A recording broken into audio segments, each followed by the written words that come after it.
Good morning বন্ধুরা, তোমরা সবাই কেমন আছো? আশা করি যে যেখানে আছো সুস্থ আছো, ভালো আছো, আর আমরাও সবাই ভালো আছি। তো দেখো বিছানাটা অগোছালো হয়ে গেছে, কারণ ঠিক করিনি, চাদরটা কেচেছিলাম শুকিয়ে গেছে।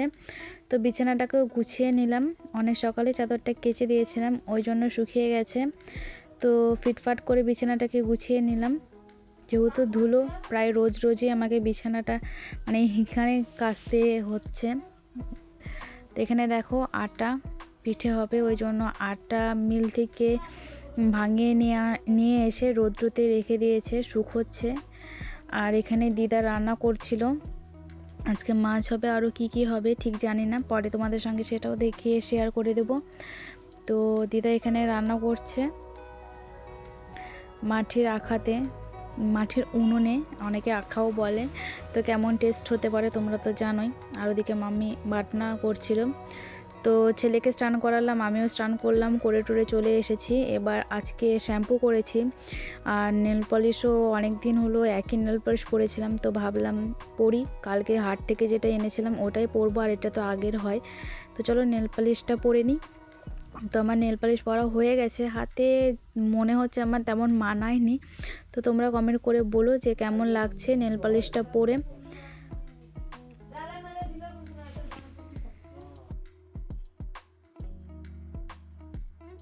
আর ছেলে দেখো রাস্তার ধারে জানলা, তো জানলা বসে থেকে ট্রাক্টরগুলি দেখছিল। তো আর দিদার এখনও রান্না কমপ্লিট হয়নি, হয়ে গেছে, আর একটু হলে হয়ে যাবে। তো দিদা রান্না করছে, রান্না করুক। আর আমি এবার ছেলেটার সঙ্গে একটু সময় থাকবো, এখানে এসে ওকে পাওয়াই যায় না, মানে ঘুরে বেড়াচ্ছে।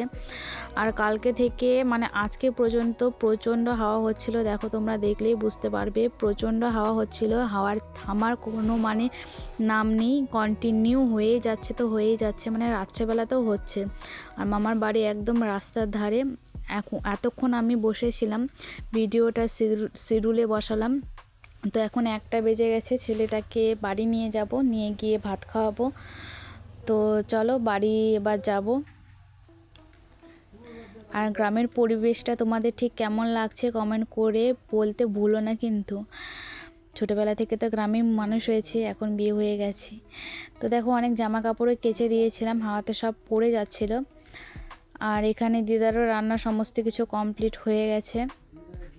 রান্না করেছিল সজনা ডাঁটা চচ্চড়ি, বাঁধাকপির ঘন্ট আর মাছের ঝোল।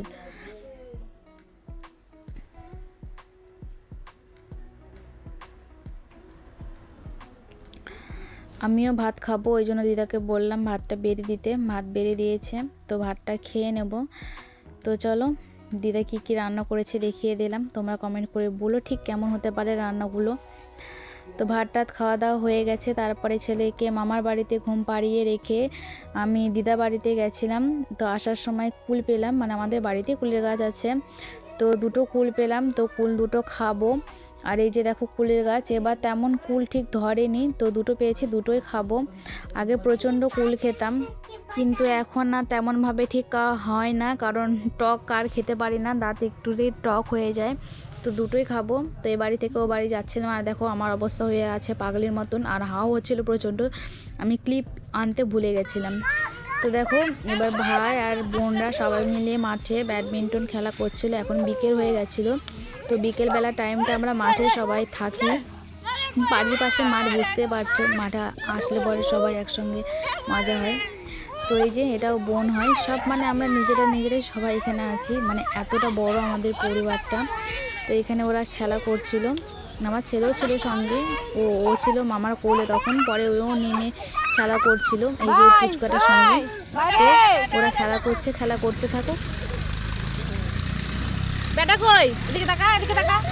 ছাড়ি দিছি, দাঁড়া বেটা কই বেটা বেটা কই বেটা কই মামা বাড়ি।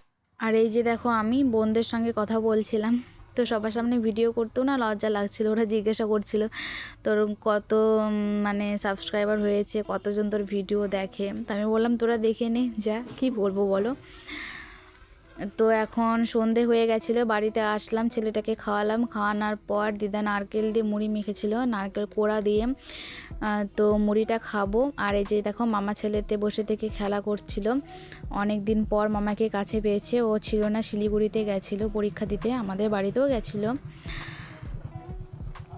তো চলো মুড়িটা আমি খেয়ে নেবো, মামা ছেলেতে খেলা করছে, খেলা করুক। আজকের জন্য এতটুকুই। সবাই সুস্থ থাকবে, ভালো থাকবে, বাই বাই।